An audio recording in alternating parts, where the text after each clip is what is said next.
Bilan plasma, c'est le titre de l'exposition 2021 de post-production, qui est effectivement une exposition qui pousse un peu plus loin justement la question de la production de l'œuvre d'art par les artistes eux-mêmes. Ils ont en quelque sorte créé eux-mêmes des espaces où leur travail est non seulement montré comme œuvre à contempler, mais également comme œuvre à produire.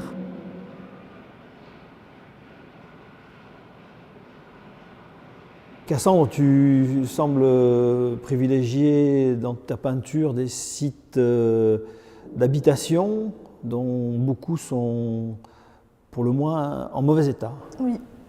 Oui, je m'intéresse beaucoup aux lieux qui sont du coup délaissés de l'humain et auxquels on ne porte vraiment que très peu d'intérêt.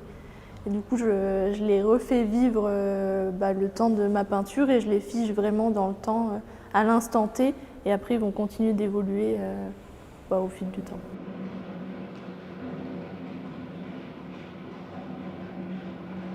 Donc, pour l'exposition, ici, tu as réalisé une série de 14 petits tableautins sur fond jaune. Oui, là, je me suis vraiment attardée à la couleur du fond.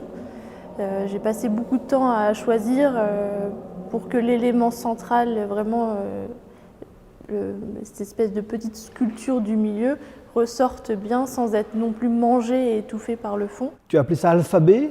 D'où vient cette idée de réduire les éléments réels à des lettres? Oui, c'est ça, ça fait comme un langage, que chaque petit élément fasse vraiment une collection de langages pour un langage propre avec tous ces éléments.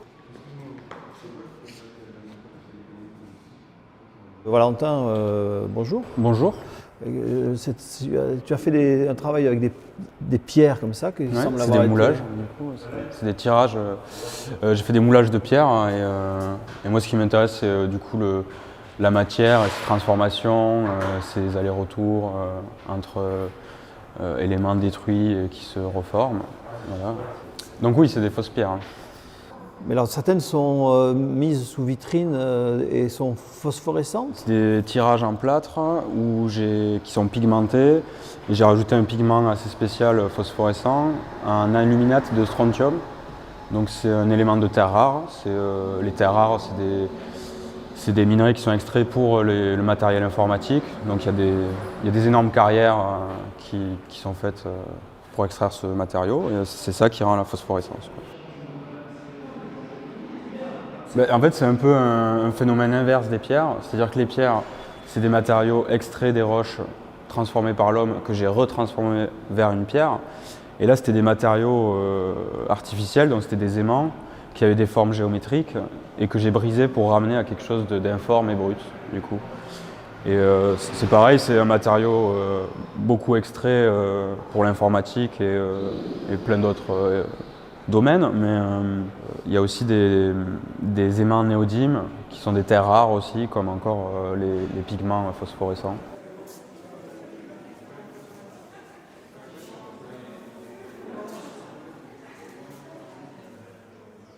Mais ici, en fait, j'ai voulu recréer un espace sur le concept de la baraque de chantier, ce qui correspond pour moi à un questionnement sur la relation de l'individu au travail, au système de production où il faut être rentable économiquement, où il n'y a pas de place pour le rêve.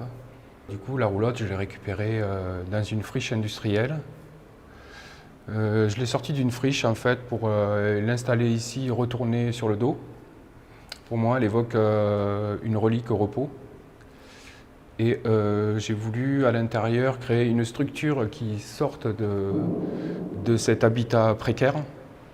Dans tous les objets qui sont installés dedans, à l'intérieur de la roulotte et à l'extérieur, sont des objets quotidiens du milieu ouvrier que je mets en relation avec la vidéo Workers.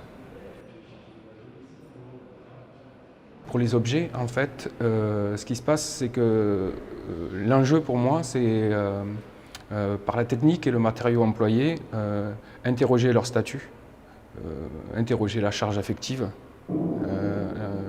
et aussi enlever la texture de l'objet pour le transformer et qu'il devienne un générateur de pensée.